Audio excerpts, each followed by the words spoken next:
Investigasi merupakan prosedur atau pemeriksaan yang bertujuan untuk mengidentifikasi dan mengungkapkan adanya kecurangan atau fraud atau tindakan kejahatan dengan menggunakan pendekatan, prosedur atau teknik-teknik yang umumnya digunakan dalam suatu penyelidikan atau penyidikan.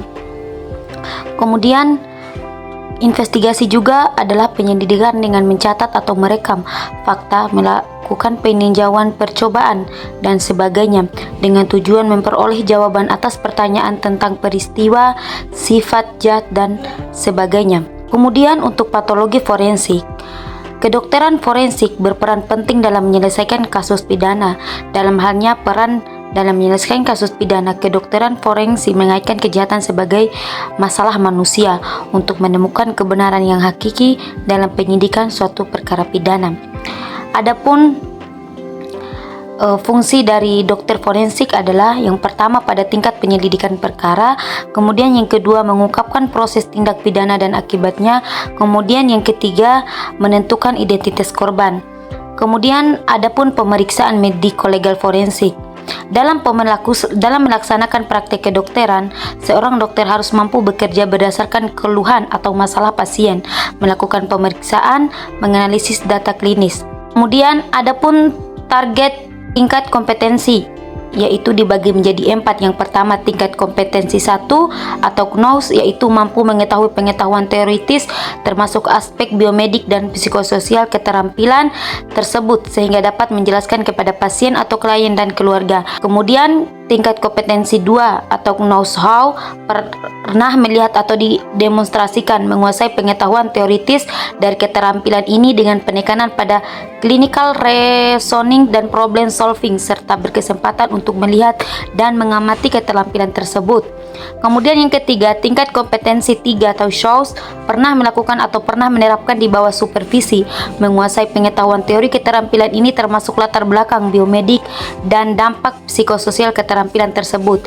Kemudian yang keempat, tingkat kompetensi 4 atau DOS, mampu melakukan secara mandiri, dapat memperlihatkan keterampilannya tersebut dengan menguasai seluruh teori, prinsip, indikasi, langkah-langkah cara melakukan komplikasi dan pengendalian komplikasi.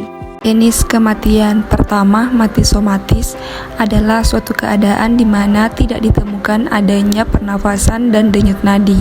Kedua, mati suri, ialah suatu keadaan yang mirip dengan kematian somatis akan tetapi bersifat sementara. Ketiga, mati seluler, ialah suatu keadaan kematian organ atau jaringan tubuh yang timbul beberapa saat setelah kematian somatis. Keempat, mati cerebral, ialah suatu kematian akibat kerusakan kedua hemisfer otak yang irreversibel kecuali batang otak dan cerebellum.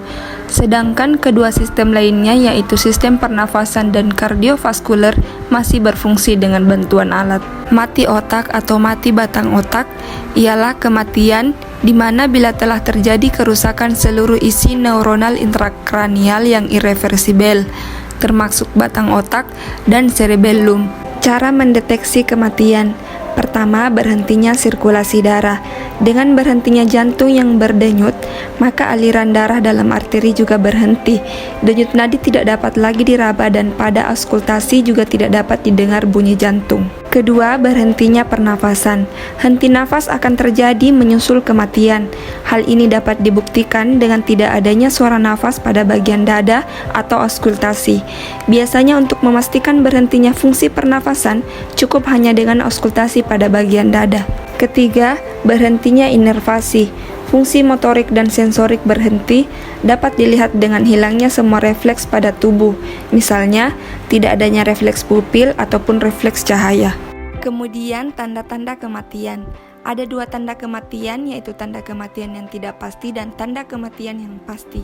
Tanda kematian yang tidak pasti, pertama terhentinya pernafasan selama lebih dari 10 menit, kedua terhentinya sirkulasi selama 15 menit nadi karotis tidak teraba, ketiga kulit pucat, tetapi ini bukan merupakan tanda yang dapat dipercaya karena mungkin terjadi spasmi agonal sehingga wajah tampak kebiruan.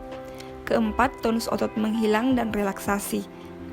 kelima, pembuluh darah retina mengalami segmentasi beberapa menit setelah kematian.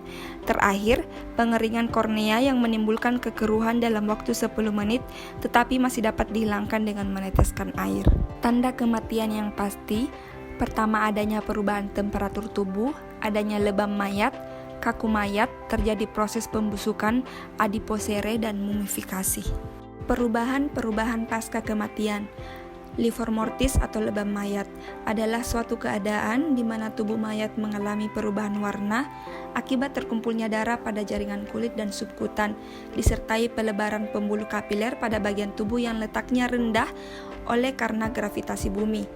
Keadaan ini memberi gambaran berupa warna ungu atau kemerahan. Setelah seseorang meninggal, mayatnya menjadi suatu benda mati sehingga darah akan terkumpul sesuai dengan di daerah yang letaknya paling rendah dari tubuh.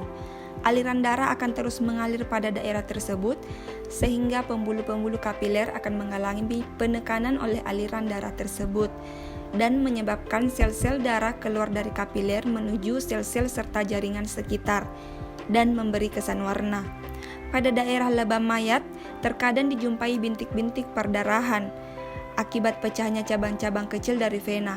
Kemudian dalam waktu sekitar 6 jam, lebam mayat ini semakin meluas dan menetap setelah darah masuk ke jaringan, yang pada akhirnya akan membuat warna kulit menjadi gelap atau kemerahan. Algor mortis yang biasa disebut dengan penurunan suhu tubuh merupakan suatu keadaan di mana tubuh mayat mengalami perubahan atau penurunan temperatur oleh karena penghantaran panas atau temperatur suhu tubuh mayat ke temperatur sekitar melalui proses radiasi, konduksi, dan pancaran panas, yaitu proses perpindahan panas dari benda yang mempunyai temperatur tinggi ke benda yang mempunyai temperatur rendah, sehingga suhu tubuh mayat dengan sekitar menjadi sama. Keadaan ini terjadi karena terhentinya metabolisme yang menghasilkan panas atau energi dari tubuh mayat oleh karena ketiadaan oksigen. Rigor mortis atau kaku mayat merupakan suatu keadaan di mana tubuh mayat mengalami perubahan berupa kekakuan oleh karena proses biokimiawi. Kaku mayat dimulai sekitar 1-2 jam setelah kematian, dan setelah 12 jam, kaku mayat menjadi lengkap di seluruh tubuh. Pada 12 jam berikutnya akan berangsur menghilang setelah 24-36 jam. Adapun kepentingan mediko-legal dari ketiga pasca perubahan kematian, yaitu untuk menentukan kematian yang pasti, memperkirakan lamanya kematian, dan menentukan penyebab kematian. Nah, selanjutnya kita beralih ke perubahan lanjutan pasca kematian. Ada beberapa faktor yang bisa kita lihat dari perubahan lanjutan ini.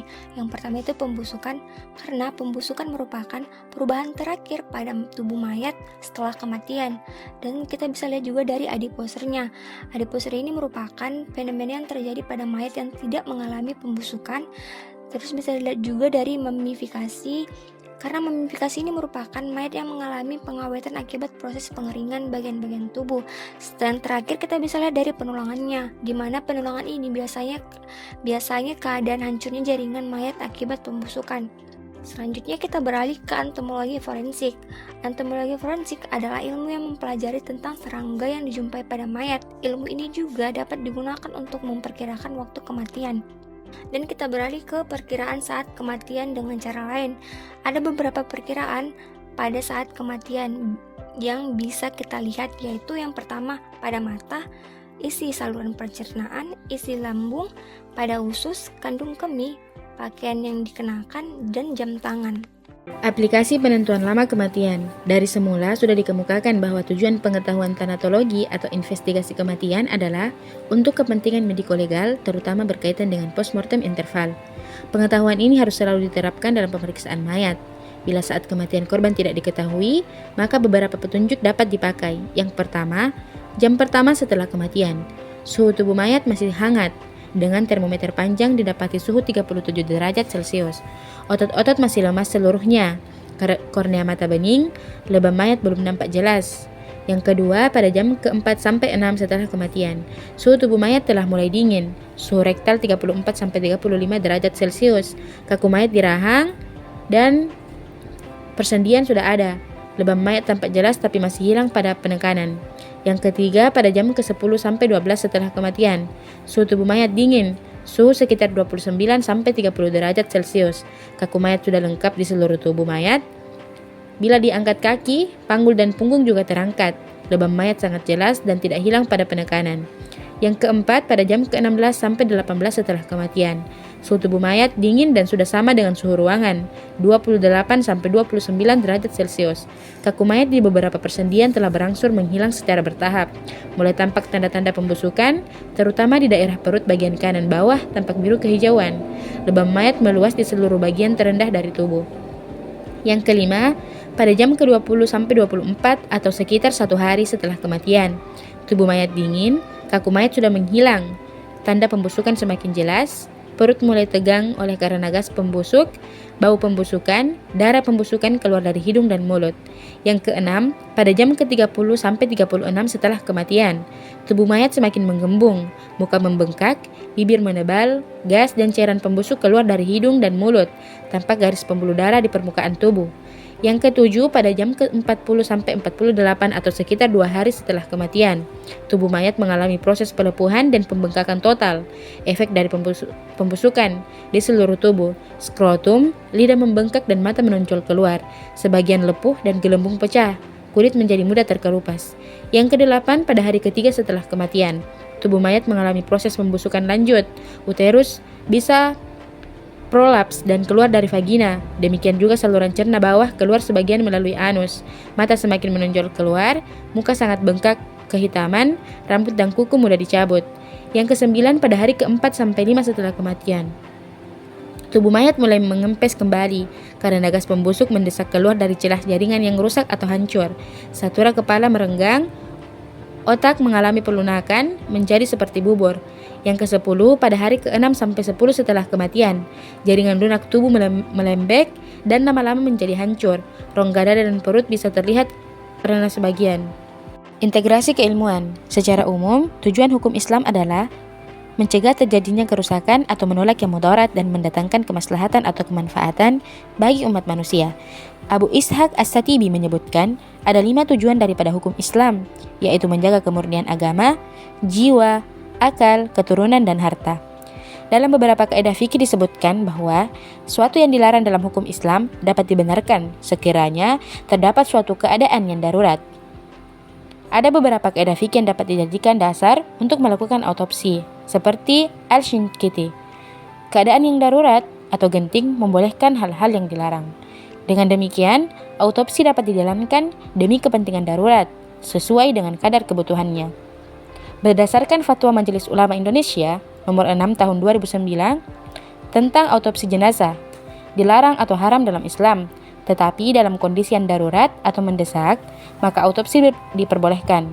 Allah Subhanahu wa taala berfirman dalam surah Al-Baqarah ayat 282 yang berbunyi, "Dzalikum aqsatu 'indallah wa aqwamu lisyahada wa adna alla tartabu." Yang artinya, yang demikian itu lebih adil di sisi Allah dan lebih menguatkan persaksian dan lebih dekat kepada tidak menimbulkan keraguanmu.